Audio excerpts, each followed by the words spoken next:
When you think Carroll Shelby, the mental image is predictable: a snarling AC Cobra with Ford V8 muscle shoehorned under the bonnet, the curvaceous Daytona Coupe, or the Le Mans winning Ford GT40.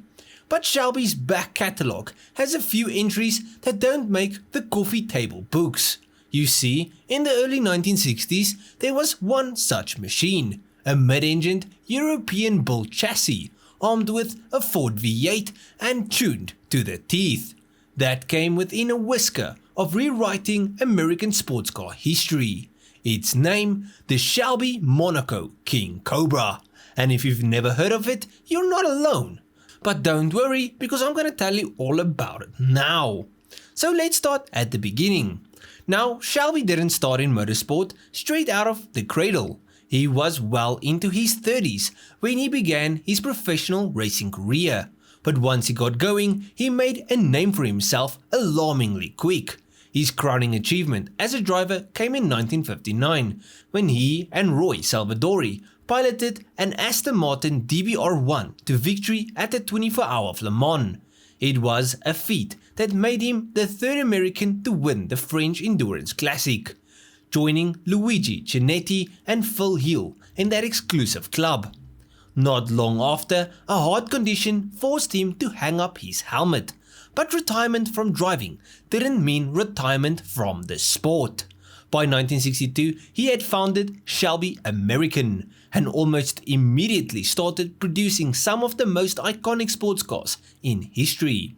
Most famously by taking a little British AC Ace and stuffing it full with a Ford V8. Shelby's reputation was such that other racing figures began looking to him for collaboration. One of those was John Cooper, the British engineer whose rear-engine Formula 1 cars had changed the sport forever.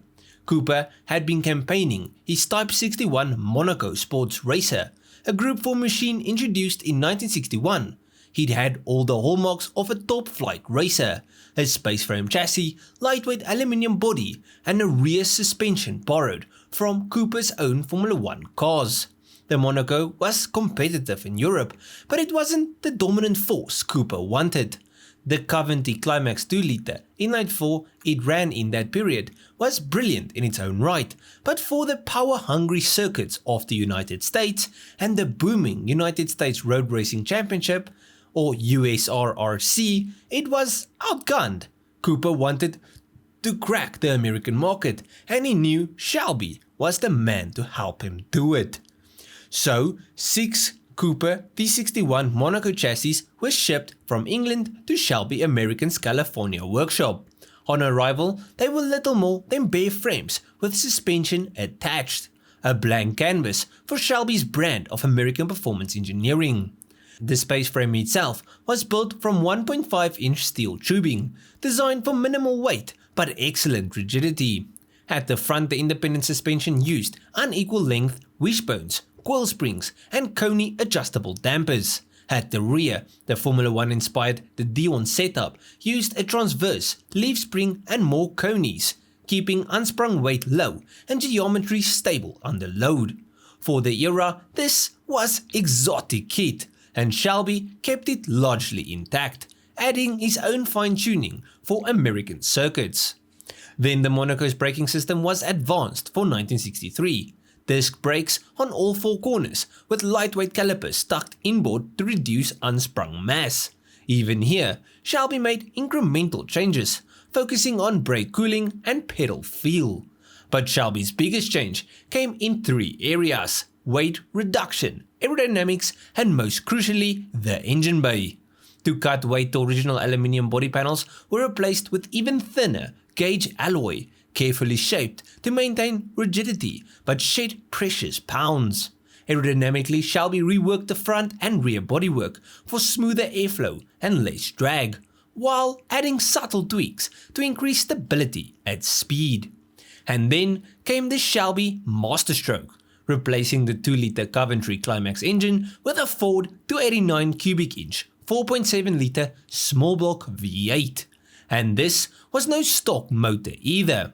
Shelby's engine builders massaged it with higher compression pistons, performance camshafts, improved cylinder heads, and tuned exhaust headers. The result was a reliable 400 horsepower and 425 Nm of torque, which was more than double the output of the Climax engine. In a car that weighed just 1,400 pounds or 635 kilograms. That's nothing.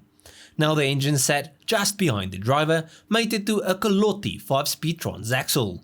This gave the Monaco King Cobra near perfect weight distribution and a power to weight ratio that made even the Cobra Roadster look heavy. Then the car debuted in 1963, and from the outset it was clear Shelby and Cooper had built a monster. In USRRC competition, the King Cobra's blend of lightweight, agility, and raw V8 muscle proved devastating.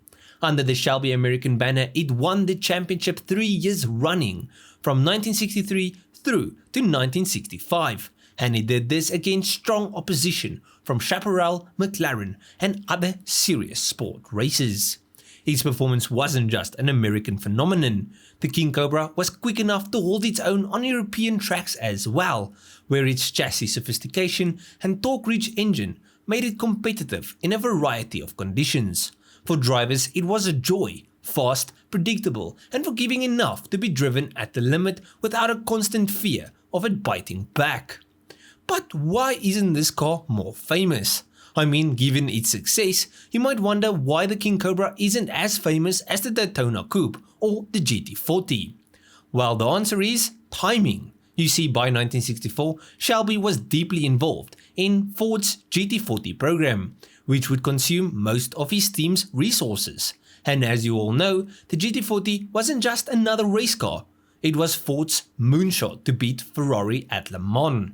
And Shelby was the man tasked with making it work. As a result, the King Cobra program received less attention and eventually wound down. One chassis continued to race in the Can-Am series until 1967, but the design's days at the front were numbered as new, larger capacity prototypes emerged. Of the 6 original chassis Shelby received from Cooper, only 2 are believed to survive today, which is a sobering thought given their significance. But in the end, what made this car so special? Well, the King Cobra's magic was in the way it blended 2 different racing cultures. From Britain, it inherited precision engineering, advanced suspension geometry, and a chassis that was light yet rigid. From America, it gained a V8, brute force acceleration, and an unshamed focus on winning. Its lap times in the period were remarkable. The car could rocket from corner to corner with a ferocity that left lighter 4-cylinder cars gasping, while still being nimble enough to outmaneuver heavier, more powerful prototypes. The Dion rear suspension gave it excellent traction out of the corners, and the 400 horse V8 meant that any short straight turned into an overtaking opportunity. The Shelby Monaco King Cobra wasn't just a what-if experiment. For a brief but glorious period, it was the benchmark in American road racing. A transatlantic collaboration that married the best of both worlds. In a perfect world, it would be as famous as the GT40, but maybe its obscurity is part of its charm. Because for those who know, the King Cobra isn't just another footnote in Shelby's history. It's proof that sometimes the forgotten cars were the fastest of them all. But at the end of this video, please let me know what you guys think of this car, its story, and the video. Also, if you guys enjoyed this video, please leave a like and subscribe to the channel. Now if you guys did like this video, you'll most probably enjoy most of my other stuff, so just go through my channel, see if there's someone else to like, or check you guys in the next one. Cheers, eh?